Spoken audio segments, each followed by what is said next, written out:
I would have thought that the higher I price my house, the better the price I would get. To me, that's just common sense, right? But it's wrong.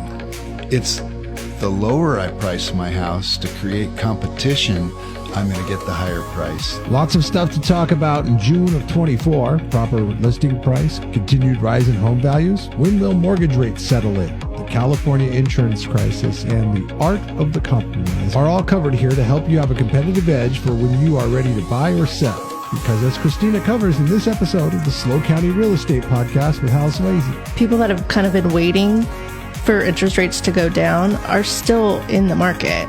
If you want to buy a house, you want to buy a house. If you want to get into a home, you're going to find a way to make that happen for yourself. Halfway through the year, here we are, June. It's the Market Report, Slow County Real Estate Podcast with Hal Sweasey. Good afternoon or morning or whenever you're listening to this. Hal. It's light outside but dark in here, so I don't know what time of day it is. I know. Yeah, I actually do. It's daytime. It is. We don't do these after 5. It sometimes looks like it, though. Right. Yeah. We talk like maybe we started doing something at 5. 5. Yeah. Long day sometimes, JT. Yep. It's 5 o'clock somewhere. It is. JT. Yo, I'm here. Did you get back from a trip? I did. How was it? I can't wait to go again. You went to Tahiti, right? I went to Tahiti, yeah. Last year you went for the first time, and then you're going to make it an annual Well, in pilgrimage? 2022, we went for our 40th wedding anniversary. Okay. We'd never been, and we fell in love with it, and we just got back from our second trip, and now I'm figuring out a way how to plan the third trip. Oh, yeah, that's right. I've been trying to talk Hal Sweasey into trying out Tahiti. It's because I know you love sand and surf type vacation. Beautiful water. Those pictures are very tempting. Yeah, it's a great spot. Love it. Most tropical place you've ever been, Bobby? Is Bali tropical? Yeah. Oh, yeah. Oh, yeah. Yeah. Yeah, I that would was a call it dumb that. question. Yeah. Sorry. Bali. We're just making sure. But I am not freshly back from a Tahitian vacation. And Awesome. we have a special guest, Christina Peay.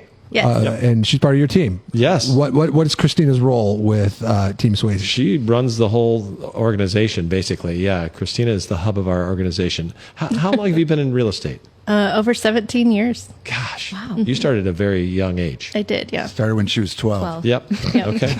Yeah. Got Pretty your much. license. What was your first role in I real estate? started as a receptionist, and then I worked into marketing while still doing the receptionist stuff, and then took on the TC role I was in like a boutique kind of team before, so I kept each hat as I got another hat. And so TC for our listeners is Transaction coordinator. okay, which is what you were trying to call somebody else the other day, and Yeah. we had to correct you. That's a big role. All of Escrow those manager. together. Yeah. That's Yeah. a lot. It's a Yeah. lot to hold. Well, listing, you worked for a productive, basically single agent, so you did everything. Correct. Yeah, so you learned it all. Right. I think that's a phenomenal way to learn. the Yeah, whole I business, agree. Right? Yeah. Yeah. Big picture. And then you're also a Tascadero native, right? I am, yes. Born and raised? Yes. At Tascadero High? Okay, gotcha. All right, good, good. So, and the reason we have Christina on is she's always the one generating these numbers. You give us daily reports, so she's probably on top of the market. You forgot one question. What's- When did you? How long you been on our team? Over 2 years now. 2 years. It's Wow. already been 2 years. You know, one of the things I've discovered in the 2 years, and I didn't know this about Christina when she joined our team, is I didn't realize the 17-year thing. And with that, the vast knowledge and expertise she brings from the role she played in her prior Yep. agency. Right. So she did everything. Yep. I think when we started, we had the idea that this probably isn't a good professional title, but the Swiss Army knife of our Right. office, because she can do everything in here. Christina doesn't shout from the rooftops what she's doing, right? No. But anytime we ask for her input, it's always good. But right? we wanted her on this podcast because she is so knowledgeable, and also to introduce her to our audience. Yeah. When you say she manages the whole thing, it starts with she manages Hal Sweasey. That's big. That's a big one. Yes. Good luck with that. Right? It's fun. You're going to go with that? Yeah. Okay. Hey, Christina, you have to agree with this statement. Hal is coachable. Absolutely. Yeah. Yes. Yeah.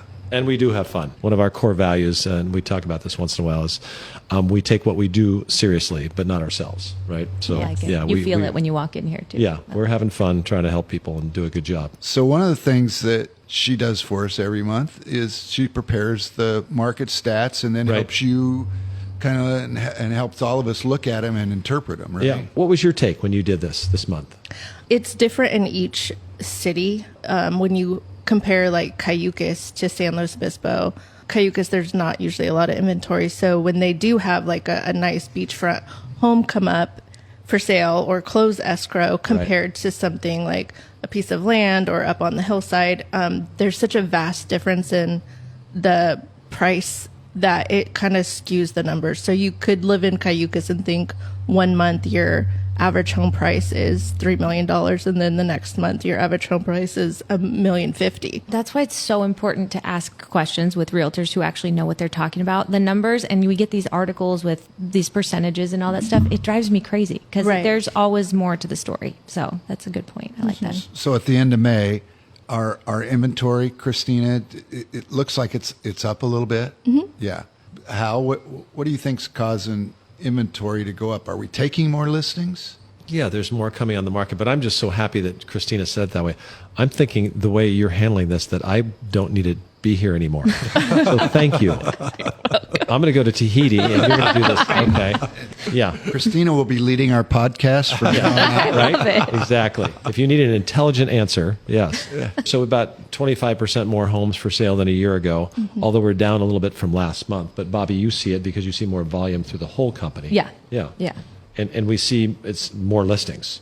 There are definitely more. Which is listings. exciting. And more coming right now. Like Yeah. more on their way in right Yes. now, which is great. It takes a while to get homes ready these days. It does. Yeah. It seems like longer now than it used to be. But I think it's also who's selling too. Sometimes the homes are, inherited or they're downsizing, and there's just more to getting it ready to Getting all the parties. Get it on the an market, agreement on a right. price. Now all I that know stuff. why. That makes sense. I never even thought about that. Yeah. I mean, you lived in your Yeah. house a long time. There's a lot to do. Like in John's house, everything's picked up all the time. Right. Is that you or is that? That's not me. Okay. That's what I thought. So we have, I don't want to call it shadow inventory, but so a lot of stuff that's coming out there. So if everybody was ready the day they were ready to sell, we'd probably have almost twice as many homes. Right. Right? It's like because it's in process. I heard you guys saying the other day that it's taking people a little bit longer in this marketplace once they meet with you the first time to decide. Did I hear that right? I thought that was just me, but my coach is a real estate coach nationwide, and Tony's saying, we're hearing this all the time. The thought of moving is a little bit more daunting than it used to be. Not as easy, I think. Probably because giving up something like your home with today's rates and everything that goes with it. Affordability. Yeah, and affordability. Right. I think once people understand what they're going to take from their house, like their proceeds from their sale, it puts them in a lot more comfortable position to really know what they can buy, what they can afford. Right. So I think getting over that hurdle is really important for people right now. So not to get too granular, when you and Christina are working with a potential seller or somebody who just listed their house with you, what she points out, I've heard you guys refer to it as a net sheet. Yes. You guys want to talk about the importance of a net sheet to somebody who's thinking about selling the house? Because they may not hear about that. And I know Christina does those for you, and she's good at it. Yeah, I mean, it just really breaks down the costs of selling. So it gives them a really good idea based on what they're listing their house for. If they got their asking price, what they're going to pocket, what they're going to take home. And then that helps them make the next decision. What can I buy, right? Because you don't want to go shopping for something that you don't know really where you're at, right? So it takes into account, do they have a mortgage and that needs to be paid off? Correct. Or it takes into account the estimated costs that they'll incur during the escrow period to get the place closed. Is that kind of what you're working on? Yeah, it includes escrow fees, any upfront inspections they're paying for, commission fees. So there shouldn't be really any surprises once we get a net sheet, if they get the price. Yeah, that's a pretty accurate estimate. Yeah. And how important do you see that to the sellers? Is that something that everybody wants to see ahead of time? Oh, I think it's hugely important. Yeah. Right? It's like if you work for a living and you get your W-2, it's like, okay, well, here's what I'm getting paid, but after everything, here's my take home. Oh, there you go. Okay, good analogy. Not even a sports analogy. Hey. Other things are going on in life. We need that snapshot And Yes. it was such a cool tool that you guys provide Well, to yeah. have that snapshot. Okay, good. But I don't also- have to yeah. worry about it and figure that stuff out. And helpful also as you're making decisions along the way. So it's like, oh, they're requesting these repairs or they're requesting X, Y, or Z. You can go back to that net sheet and adjust and use that as a frame of reference to really, because things can sound like a big deal, and sometimes on a line item, it's really not. We've got a few less homes for sale, but more. The trend is more listings. Our pendings and closed are down a little bit. That's to be expected. So I think it's more of a normalizing of market. You said price reductions, which I think is very true. The more homes you have for sale, so it's still competitive, but yet we're seeing still a lot of multiple offers, I would say.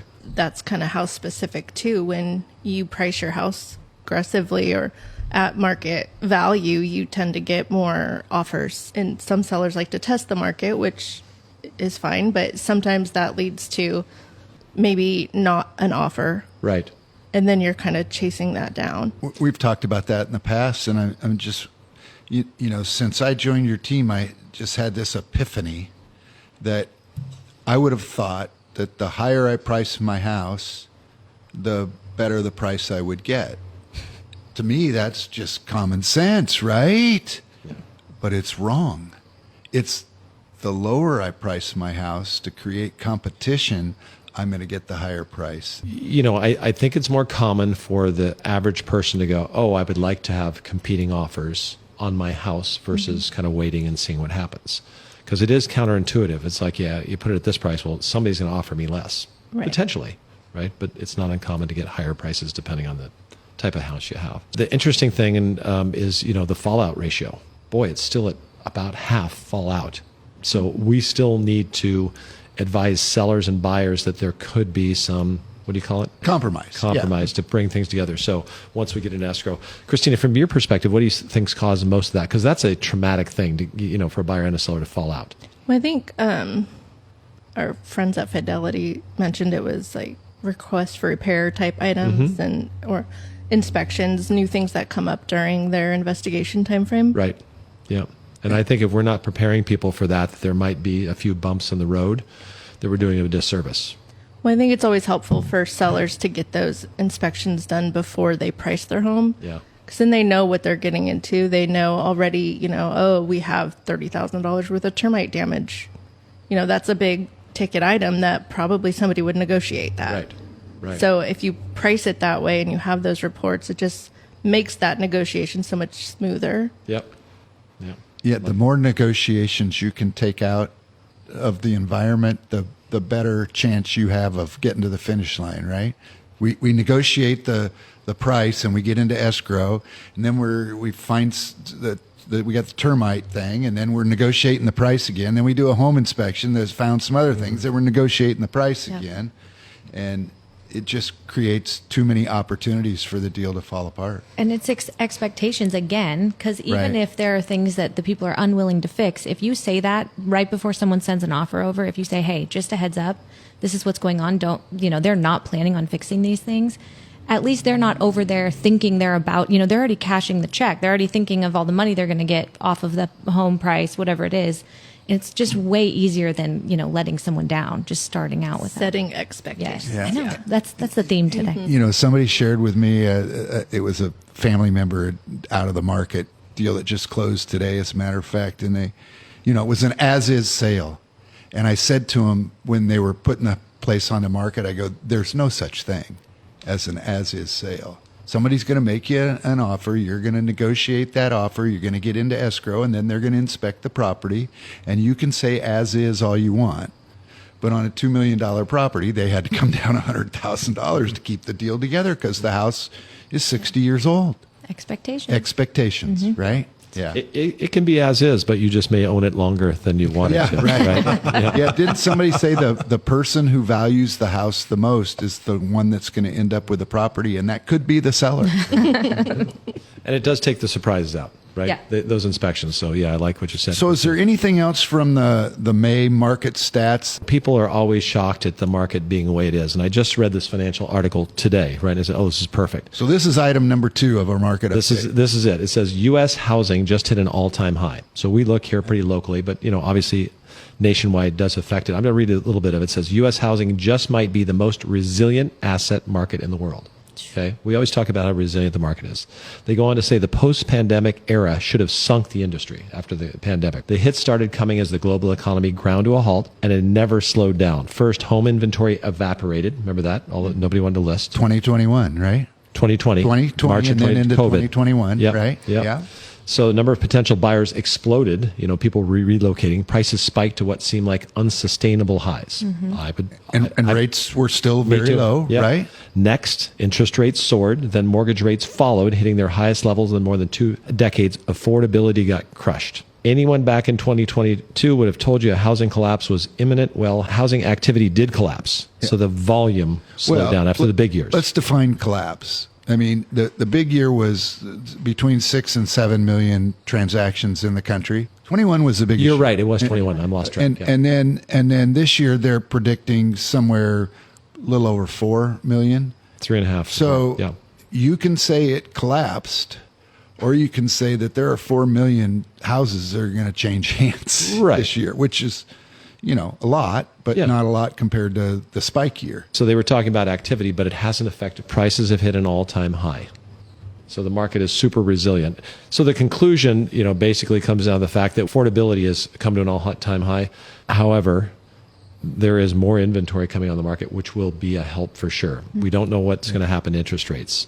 But they say, simply put, if betting against housing was wrong 2 years ago, it's completely foolish to do this and think the same thing today, right? So there's nothing to show that this will change. What I'm hearing is what we've been saying on this podcast for the last few years is, darn it, we don't see prices coming down. If you're a buyer and you're waiting for prices to come down, you might be disappointed, right? Yeah, might already be too late. Yeah. But isn't this article, just by living here on the Central Coast, wasn't this an article where you hit your forehead and you go, well, duh, we haven't seen prices dip here, have we? Have you seen that, Christina? Not much. Yeah. We've seen a few small dips in activity and time. If you tried to sell little pockets. Oh yeah, little pockets. But overall. Oh no, overall, yeah. Overall it's pretty darn strong. Certain pockets. Everything's localized for sure. What about you, Bobby? What you kind of see the same thing? Yeah, I mean, I think we are still seeing a ramp up, honestly. We're having the amount of buyers consultations we're doing in the office. I mean, there are plenty of people who want to enter the market. I think we're still in the same spot. We're just going to, I don't see it going the opposite way anytime soon. That's for sure. I think the people who have the guts, number one, and the means, number two, to bite the bullet on higher interest rates right now are going to wake up in 2 to 5 years going, I'm really glad I did it, even though I didn't like my initial interest rate. Yeah. I still believe that. I mean, I've talked about my son a few times. We're talking to my daughter right now. We're trying to help her get started with their first house, and I'm telling them the same thing. Don't be afraid to jump in. I understand interest rates are high. I understand your payment's going to be higher and you want it to be for a little bit, but you're going to be okay. Yeah. And how cool is that feeling when you get it at a higher interest rate? So right now we have a really good interest rate because we bought in January of 21. I mean, it was amazing, and I'm very happy for it and thankful. But I don't get that excitement of going in and refinancing and getting that payment dropped way down. That is a fun feeling. I'm not going to lie. We've done it once before, and I was like, whoa, all right. It's like magic. I mean, what else? I'll never experience it again. They're giving me money. I know. Jeff, you can't refinance 2.5. Yeah. I don't feel bad for you at all. Yeah, come on, Jeff. But it's such a fun feeling, though. That's what Ben was saying, though, when he was here. It was so awesome because there are still things you can do when you're going to get that mortgage that can bring your payment down, like the buy down, things that you can do to adjust that rate. So there's no reason that you wouldn't right now. And that's why the high affordability we had when rates were 2.5, 2.75, 3. That's why it was so high, right? And those are rates that we may not see again, or never seen prior. Christina, since you haven't been on one of these podcasts before, and what do you think will happen in the marketplace if interest rates go down in the next 6 months to a year? People kind of get used to the new normal. Even with the higher interest rates, people that have kind of been waiting for interest rates to go down are still in the market. If you want to buy a house, you want to buy a house. If you want to get into a home, you're going to find a way to make that happen for yourself. That's a great comment. That's why we invited her today. Yes. This will be my last podcast. Yes, it is. Thank you. The girls are taking over. Hey, The Jeff, would you get his pink slip ready? Wow. Mexico, then Tahiti, right? Yeah. Well, there you go. Boom. So just open up your schedule. Yes. I'm going to Tahiti with you. So Yeah. Okay. Wonderful. Well, anything else for a market report? I'm a little bit more optimistic about the insurance crisis today than I was yesterday. Today I read an article that the governor of the state's finally kind of getting it. The headlines have said the reason for the insurance crisis in California are wildfires and inflation. And to me, that's a false narrative.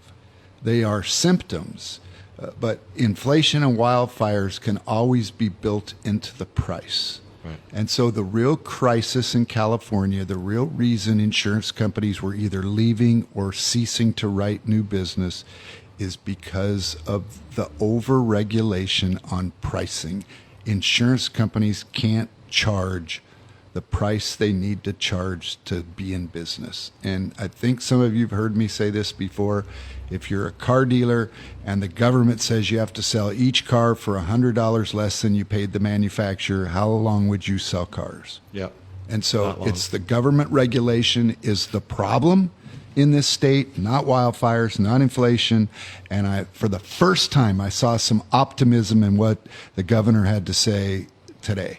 That's great news. Yeah, it won't happen overnight, but he's trying to speed things up to where maybe price changes can happen overnight. Now, that's not good on the pricing thing, but if you need to close your escrow, it used to be you paid $1,000 for homeowners insurance, and now it's $2,000, but you can get it, you're going to get your escrow closed. I hope when we're talking at this time next year that the insurance crisis is mostly behind us. Yeah. Yeah, you brought up a good point, and I don't think we reiterate it a lot on the podcast, but that is Hal's a great resource, and his office is a great resource for things, even if you're not in the market to buy a house and you're like, whoa, the insurance just canceled me. Give Hal a call. It's 805-781-3750. And, he'll point you in the direction of somebody who possibly can help you out. Well, I don't know if you've ever heard, this is new to me, probably not new to you, John, but we have a management company, and one of our clients who used to live in their house moved out. We managed it for them, and they got a cancellation notice, and they called the carrier, and fortunately the carrier is working with them, and there was a lot of, mildew or mold on the roof. It was a tile roof. So Moss, thank you. Yeah. So they got a bid to get it cleaned off. So if they're looking at your house. I mean, I've had policies. Nobody ever came to my house. Nobody's going to come. They're looking at how your property is maintained. So they're doing it from a satellite. They are very selective on who they write insurance on because their chances of loss are so high. And they can't adjust your rate. Right. So the point is, there's a lot of things that you need to keep an eye out on to protect yourself financially in terms of insurance and that sort of thing. Didn't we make a bet, is it last summer, about interest rates? We did it 2 years ago, right? It's recorded somewhere. Yes. Yeah, we have to look that up. I think we all lost. It was as everything was starting to go down. So I believe it was around this time, 2022. We did the first one. With the first one, yeah. Yeah. And then we invited him back And last then who year. won that? You did. Oh, okay. Yeah, I know. He would not have First brought it time up. ever. Yeah. Fish that out of First me time ever. and Yeah. pull it up. We all lost this one. I don't remember what our guesses were. Oh, yeah, we they all were way lost off. them because the rates are not what we thought they'd be. Yeah. So Everybody we're thought. just going I to don't extend the remember. contest. No, another I want to year. know. Which is it's really crazy because you guys talk about housing prices going up.